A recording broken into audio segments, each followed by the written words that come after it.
नमस्ते बच्चों, आप सबका एसी स्टार्टर में एक बार फिर से बहुत बहुत स्वागत है। आज हम वर्कशीट 14 करने जा रहे हैं 10th क्लास की और टॉपिक है आज का द्विघात समीकरण, क्वाड्रेटिक इक्वेशन।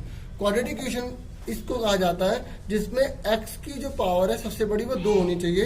एक और बात, जो a है वो 0 नहीं होना चाहिए, क्योंकि अगर a 0 हो जाएगा तो आप ध्यान से देखो, जब 0 की मल्टीप्लाई आप x स्क्वायर में करोगे और यहाँ पर आप ऐसे लिखोगे तो ये 0 की जब मल्टीप्लाई होगी तो 0 हो जाएगा, bx प्लस c बचेगा, यानी कि bx प्लस c। तो ये कहाँ से क्वाड्रेटिक रहेगा?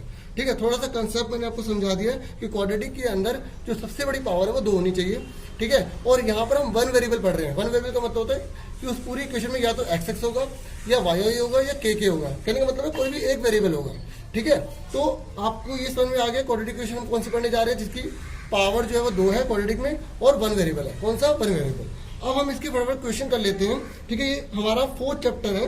ठीक है, सीबीएसई में जो हमारी बुक है 10th क्लास की, तो उसका हम पहला क्वेश्चन करने जा रहे हैं। ठीक है, मैंने थोड़ा सा आपको कंसेप्ट पहले समझा दिया है। ठीक है, इसका ए पार्ट करते हैं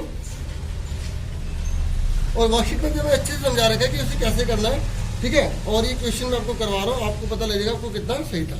ठीक है, अब देखो ये 100 लिखा है या 20 लिखा है या 1 लिखा है, हमेशा लाइन से होना चाहिए। पहले बड़ी पावर, फिर उससे छोटी, फिर उससे छोटी। ये कांस्टेंट कहलाता है जिसमें एक्स वाई जेड कुछ भी नहीं होता, जब वेरिएबल नहीं होता उसे हम कांस्टेंट कहते हैं। यहाँ तक क्लियर हो गया? अब उसके बाद आपको क्या करना है, ये 100 है और ये कांस्टेंट है, ये भी कांस्टेंट है, ये भी कांस्टेंट है। इन दोनों की मल्टीप्लाई कर लो, कितना आ गया? 100 बन जाए 100 आ गया। अब आप ये बताओ ये 100 जो है वो किस किस के टेबल में आता है? अगर आप ऐसे करोगे 10 10 जा 100, ठीक है, 25 जा 100, ठीक है, ऐसे ही आप बहुत सारे इसके फैक्टर कर सकते हैं। अगर आपको ऐसे नहीं आ रहा तो आप उसका प्राइम फैक्टर करके भी कर सकते हो। ऐसे 2 5 जा 10, 2 2 जा 25, इस तरीके से 5 5 जा 25। ये तो आपने देखा 50 दूनी कितना होता है? 100 होता है। ठीक है, ऐसे ही 25 को आप 4 से मल्टीप्लाई करोगे तो 25 का कितना होता है? 100 होता है। इस तरीके से बहुत सारे निकल जाएंगे। अब मैं क्यों बता रहा हूँ, ध्यान देखो, यहाँ पर क्या लिखा है? प्लस। प्लस करने पर 20 आना चाहिए। तो इनमें से वो कौन सा ऐसा पेयर है जिसको प्लस करने पर 20 ले आए? तो 20 में 5 ऐड करेंगे तो 25 आएगा। ये भी नहीं होगा, ये भी कैंसिल होगा। तो ये 10 और 10 को हम ऐड करेंगे, क्योंकि यहाँ जो साइन होता है उसके ऊपर डिपेंड करता है। एक और कंडीशन है कि यहाँ पर कोई साइन जो है ना माइनस का नहीं होना चाहिए। ठीक है, अगर सपोज करो यहाँ पर माइनस का होता, थोड़ी एक्स्ट्रा नॉलेज मैं इसलिए दे रहा हूँ क्योंकि कंसेप्ट आपको क्लियर हो जाए, क्योंकि क्वेश्चन सेम नहीं आता। ये क्वेश्चन है, यहाँ पे माइनस दे रहेगा तो आपको पहले इसको प्लस कर लेना चाहिए, सबको उधर ले जाओ। ये माइनस का तो जगह क्या हो जाएगा? प्लस का। प्लस वाला जगह क्या हो जाएगा? माइनस का। माइनस वाला जगह तो जगह क्या हो जाएगा? प्लस का। यहाँ क्या बचेगा? 0। ये सारी चीजें इधर चली जाएंगी तो सबके साइन चेंज हो जाएंगे। तो ये एक्स स्क्वायर के साथ जो होगा ना वो प्लस में रहना चाहिए, तभी ये मतलब अप्लाई होगा। आप चाहे तो जिसको जैसे एक्सपीरियंस क्लियर है वो वैसे भी कर सकता है, लेकिन अभी आप बेस क्लियर कर रहे हो तो आप इस तरीके से करना है। ठीक है, यहाँ पे समझ में आ गया? तो मैं इस क्वेश्चन को यहाँ से शुरू से स्टार्ट करता हूँ, नहीं तो कई बच्चे यहीं से नोट करना शुरू कर देंगे। ठीक है, तो ए हमने क्वेश्चन लिख लिया यहाँ पर। ठीक है, उसके बाद हमें क्या करना होता है? 100 और 1 की मल्टीप्लाई करी, 100 आ गया। अब 100 किस किस के टेबल में आता है यहाँ पर लिख लिया, जिसको माइंड में अच्छे से क्लियर हो गया कि भाई 20 कब आएगा? जब 10 10 जा 100 होगा। और ऐड करने पर यहाँ पे लिखा है प्लस, ऐड करने पर 20, तो इसी से आएगा। तो आपको क्या करना है? ऐसे लिखना है। ठीक है, ये हम स्प्लिट कर रहे हैं, स्प्लिटिंग मेथड का यूज कर रहे हैं। 10x, ठीक है, ये ब्रैकेट लगा दिया। देखो इन दोनों को ऐड करेंगे क्या आएगा? 20। ये जो माइनस है ना ये हमने सेम उतारेंगे। ठीक है, ये माइनस से बाहर है तो ये प्लस का क्या हो जाएगा? माइनस का हो जाएगा। ये प्लस का बाहर माइनस का हो जाएगा। इस तरीके से यहाँ पे 2 पेयर बन गए। अब ये 3 थे, पेयर बन गए। अब इसमें कॉमन लेना आसान होगा। जब हम इसमें कॉमन लेंगे तो इसको हम हाइड कर लेंगे, और जब इसमें कॉमन लेंगे तो इसको हाइड कर लेंगे। इस चीज को ध्यान रखना, इसको हाइड कर लो। दोनों में क्या कॉमन है? अगर आपको डायरेक्ट कॉमन लेना आता है, जैसे दोनों के टेबल में 10 10 आता है और दोनों में x है, तो ईजी है। ठीक है, लेकिन अगर इसको थोड़ा और एक्सपेंड करना है तो आप इसे कैसे कर सकते हो? 100 को ऐसे एक्सपेंड कर लो, ऐसे इसको कर लो, ये तो वैसे ही रहेगा। अब इन दोनों में कॉमन लेके देख लो। ठीक है, दोनों में क्या है? 10 है, दोनों में क्या है? x है, तो क्या आ गया? 10x। यहाँ क्या आ गया? 10x माइनस, या कुछ भी नहीं बचा क्योंकि सारे बाहर आ गया, तो कुछ नहीं तो 1 लिख देंगे। ठीक है, अब इन दोनों में कॉमन लो, इन दोनों में कुछ भी कॉमन नहीं है। जब कॉमन लेते तो वहाँ 1 ले लेते हैं। ये माइनस यहीं पे नोट डाउन कर लिया। अब माइनस माइनस क्या होगा? प्लस, तो ये सेम उतर जाएगा। माइनस प्लस क्या होगा? माइनस, ये सेम उतर जाएगा। ठीक है, आपके ये दोनों सेम आ रहे हैं। अगर ये दोनों सेम आ रहे हैं तो इसका मतलब बिल्कुल ठीक कर रहे हो। ठीक है, अब इन दोनों में कॉमन ले लो, ये और ये दोनों सेम है, तो हमने एक बार लिख लिया और ये हमने नोट कर लिया। ठीक है, यहाँ तक आपको क्लियर हो गया। अब इसने बोला इसकी रूट्स निकालिए, क्या निकालिए, रूट्स निकालिए।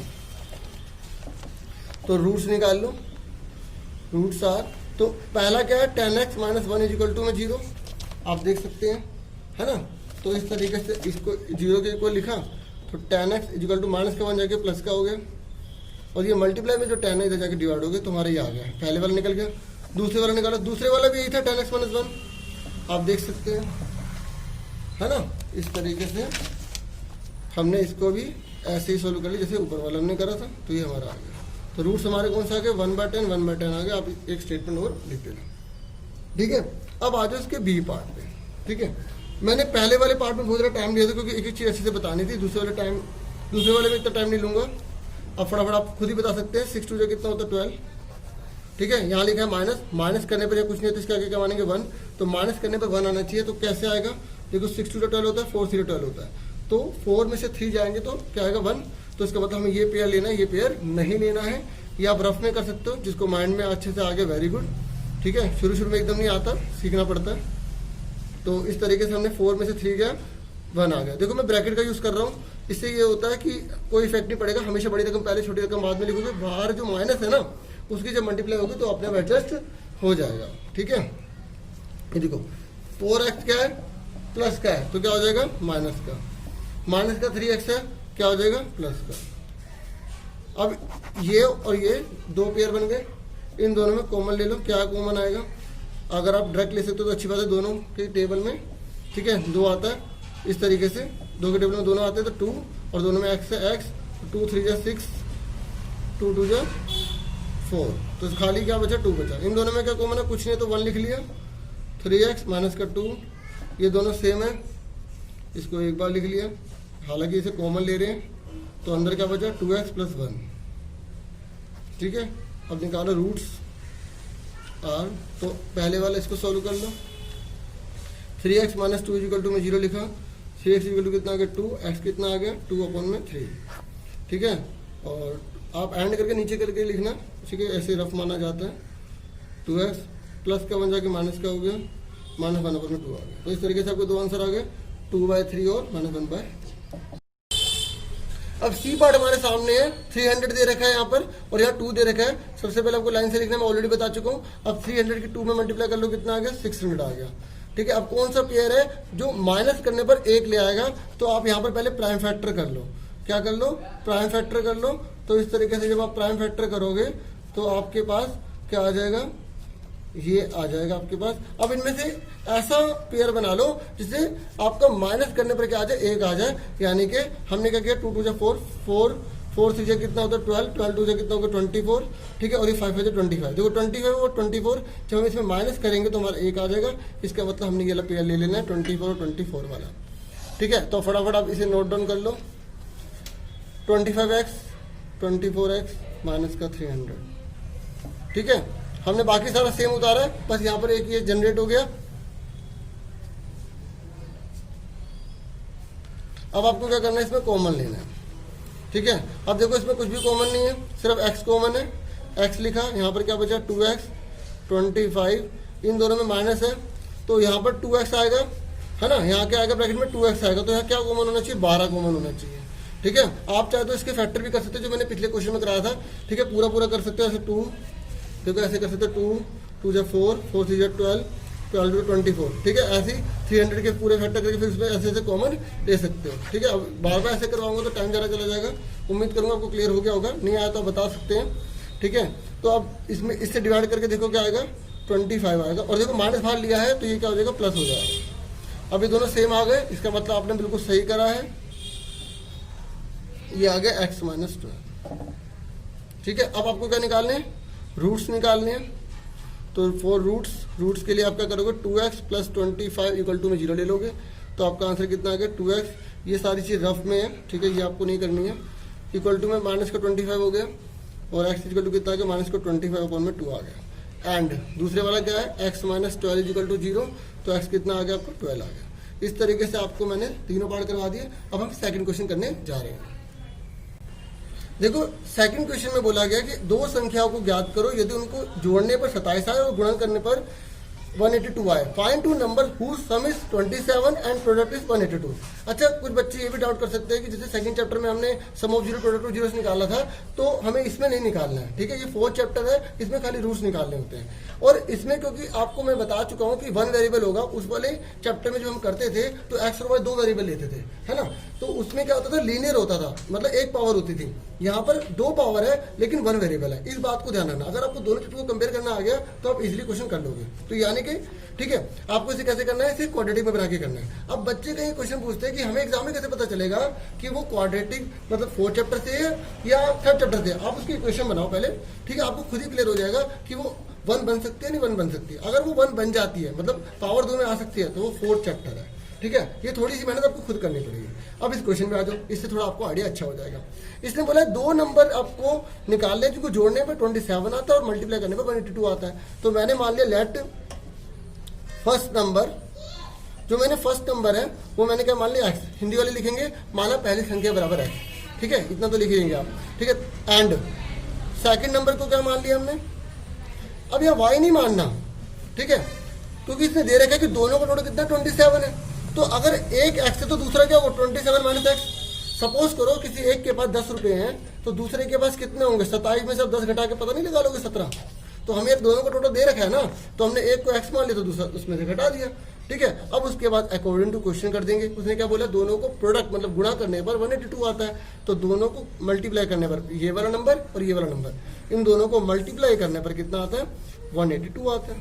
अब फटाफट इसकी इक्वेशन बना लो, इसमें मल्टीप्लाई करो, इसमें मल्टीप्लाई करो।